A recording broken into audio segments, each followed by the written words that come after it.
getting to this area, you see a whole bunch of places that have the blue tents on the cover of their house. They don't have a roof. They have a blue tent. Yeah. FEMA, whatever they helped, and they put the tents. They put the tents. They gave you the tents. That's all they did. I could get that in Walmart. But if you come through here, right through here, from where we work, you will look out the window and you see all the houses have the blue ceiling, the blue, it's the blue roof. The other day a storm came in. They had to go through the storm with the tents on because there's still no help to construct the roof because they say that they don't have the paperwork for them to do it, but they don't understand that these are people who have lived in these lands for hundreds of years, and we don't have paperwork to show houses that they don't pay for. This is our land. That's it. Why do I have to prove it? I'd say that the only thing that helped us is that we are people that were united, and we help each other out. Yeah, we were united. Because Maria was very strong. I mean, Maria flooded, killed people. People went out in the streets. We were the ones, I went out in the streets to clean all los escombros que habían. All the branches. It's like you know what happened? 2 or 3 months after, and there was still branches in the streets. Branches blocking houses and people couldn't get out. My government and your government, what they have to do is end el colonialismo. And we have to be a free country. They have to at least liberate the Jones Act, which didn't permit us to receive any type of help from any country after a period of like 24 hours that they permitted it or something like that. And after that, they just it takes more than 24 hours for that ship to get to where they're at from to us. I don't even understand why we have the Jones Act still at this moment in 2018. Because this is the capital. My family lives in the rural area, in the country. It's not the same thing. The supplies don't get there. Then all of a sudden, the ports were full with a ship, with the ¿cómo se llama los vagones? Containers. With the containers that had everything for all the supermarkets to be supplied, but they didn't have the part for where the truck has to connect to that container. And because they didn't have that port was full of containers that were not able to be supplied to where it had to be. And they're still there. And then what happens to that? After a time, it expires. Nothing gets to where it has to go. So it's no good. 3 months without water and communication. Horrible. The government did not help at all. So most people got together to help each other. People with restaurants, people with food trucks. We're doing, let's say, as a catering and going to different places and giving food to the people that didn't have food. That's why I say, it was pretty much us. It's pretty much us.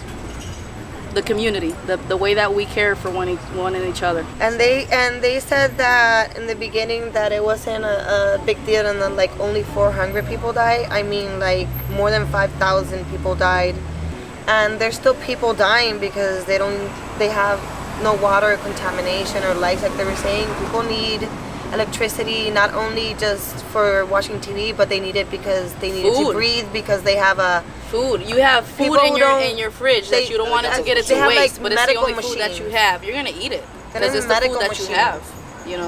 It was like a month ago or two that they did like a sort of protest here in Puerto Rico, and we put a shoe out for each 4,645 people that they had counted that had passed away. The lines for the gas stations were so long they could reach more than maybe the corner. I did a line of 5 hours for gas and I wasn't able to put in gas. And then once you get to the place, there was no gas left. There was no gas. There was no gas I left. left to see my family. Literally hours, all day with children in the hot sun, just waiting with no gas. Every day I will get up at 4 o'clock in the morning to get in one line, either for gas, either for food, or for ice, either for water. A lot of things were closed, so you would have to do lines for everything.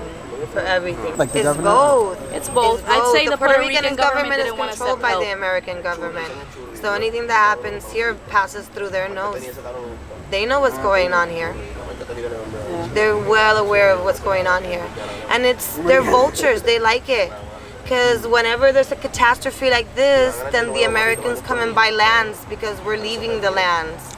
And we don't have anything. And then they come and they exploit us. And they make all these businesses or all these places where they're having the money and it's leaving the island and we're not making anything and they're exploiting our land. That's what's truly happening now. Oye, con mi cultura no se juega, no, no, no.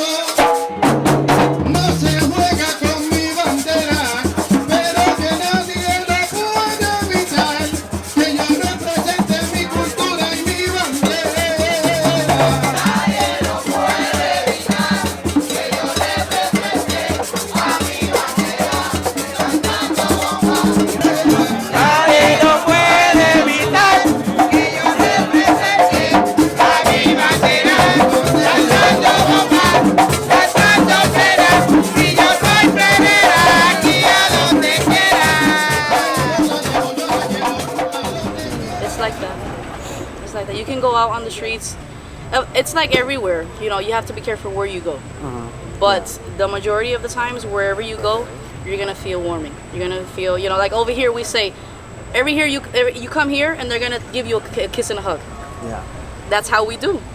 You know, it's something simple. We kiss and we hug. That's about it.